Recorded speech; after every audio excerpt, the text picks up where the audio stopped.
Washington, los precandidatos de diversas organizaciones y partidos políticos del Ecuador, 9 en total, que buscan participar en las elecciones generales de febrero de 2013, presentaron ante la Comisión Interamericana de Derechos Humanos una solicitud que faculte al organismo para, a iniciativa propia o solicitud de parte, pedirle al Estado ecuatoriano adopte medidas cautelares para asegurar el acceso más amplio y participativo posible de candidatos en el proceso electoral para elegir presidente y vicepresidente de la República. Y es que el tema de las presuntas firmas fraudulentas en el registro de partidos sigue pendiente en el Consejo Nacional Electoral. La petición formal ante la CIDH, Comisión Interamericana de Derechos Humanos, se hizo hoy y fue precisamente nuestro invitado, Mauricio Rodas, del Movimiento Suma, el encargado. Nos acompaña en vivo desde Washington. Mauricio, ¿por qué la petición? ¿Por qué esta petición? ¿Cuál es el temor de ustedes?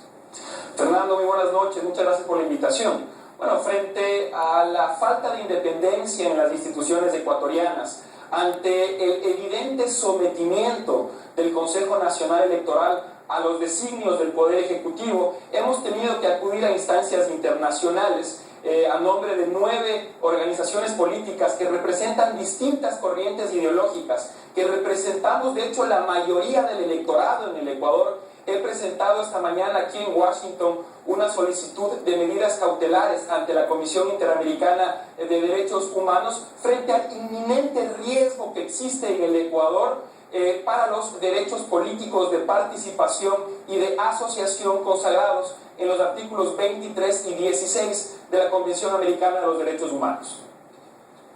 Ahora, señor Rodas, ¿cuáles son esas medidas cautelares? ¿Cómo esperan ustedes que se pronuncie la comisión en momentos en que ya el Consejo Nacional Electoral verificó las firmas de Alianza País, el partido oficialista, y dice que ha superado en 5 veces el requisito mínimo de firmas para el registro del partido? Bueno, lo que nosotros esperamos, Patricia, a través de estas medidas cautelares, justamente es poder ejercer el derecho constitucional de participar en la contienda política, la garantía constitucional de todos los ciudadanos ecuatorianos de elegir y ser elegidos. Y esperamos que entonces sea una instancia internacional quien exija eso al gobierno ecuatoriano frente a la evidente falta de garantías para que eso suceda en nuestro país. Es evidente que lo que está ocurriendo pretende perpetrar un fraude electoral en el Ecuador con el objeto de que el presidente Correa pueda continuar en el poder. Eso es lo que se está gestando en nuestro país y queremos alertar a la comunidad internacional respecto a esto. Se está gestando un fraude electoral en el Ecuador. Se está aprovechando este escándalo de las supuestas firmas falsas para que el Poder Ejecutivo, a través del Consejo Nacional Electoral, pueda escoger a placer con quién el presidente Correa va a competir en las próximas elecciones y descalificar a los rivales incómodos. Hablando de descalificaciones, Mauricio, ¿por qué pensar que va a haber alguna reacción con la Comisión Interamericana de Derechos Humanos, que es parte de la Organización de Estados Americanos, cuando ha sido descalificada tantas veces por el presidente Rafael Correa y bueno, por otros presidentes también? Es decir, no se le ha dado el peso y se le ha criticado mucho, se le ha dicho y se le ha calificado como un organismo inservible, que no sirve más y que se tiene que renovar. El mismo presidente Correa ha ratificado esta postura. ¿Por qué pensar que tendrá alguna acción ir a la Comisión Interamericana de Derechos Humanos?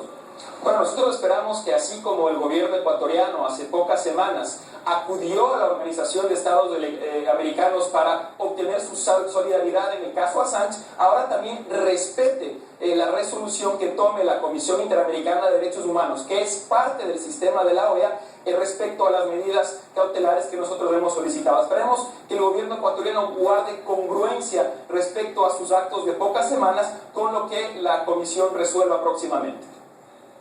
Ahora, Mauricio, ¿por qué hablan ustedes de fraude cuando el Consejo Nacional Electoral está verificando la autenticidad de las firmas, cuando la Fiscalía ha iniciado una investigación, cuando 3 personas están detenidas? Tengo entendido que vienen peritos de Latinoamérica a ayudar en este proceso.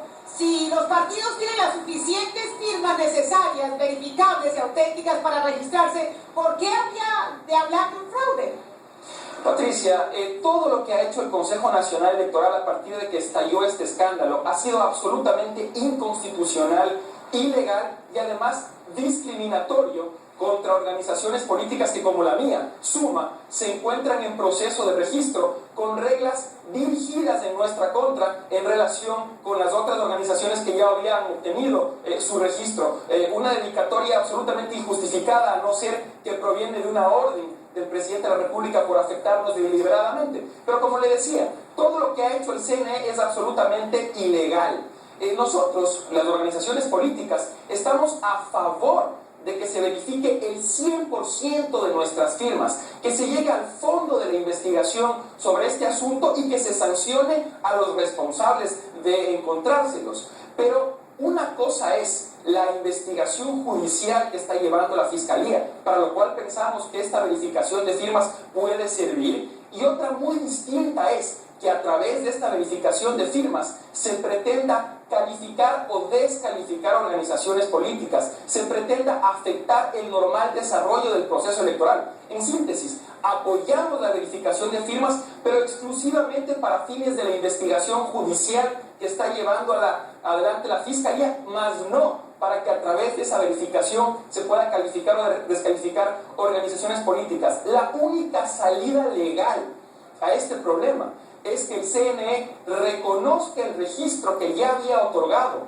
a algunas organizaciones políticas, y que aquellas que todavía no lo han recibido, porque el CNE no se pronunció en el plazo que tenía para hacerlo, que venció el 17 de agosto, entonces se entienden calificadas en ejercicio del derecho constitucional del silencio administrativo positivo, y que sea el ciudadano quien democráticamente puede escoger qué organización política se queda y cuál se va. Mauricio, muchas gracias. Nos ha ido el tiempo. Mauricio Rodas, desde Washington. Por lo pronto, no hay campañas proselitistas porque no hay reconocimiento, así que se pierde tiempo también de campaña para estos partidos, estos movimientos que pretenden convertirse en partidos. Estaremos al pendiente seguramente a la reacción del gobierno ecuatoriano y lo reportaremos aquí en Panorama Mundial. Mauricio Rodas, desde Washington. Gracias, Mauricio. Muchas gracias, Fernando, por la invitación.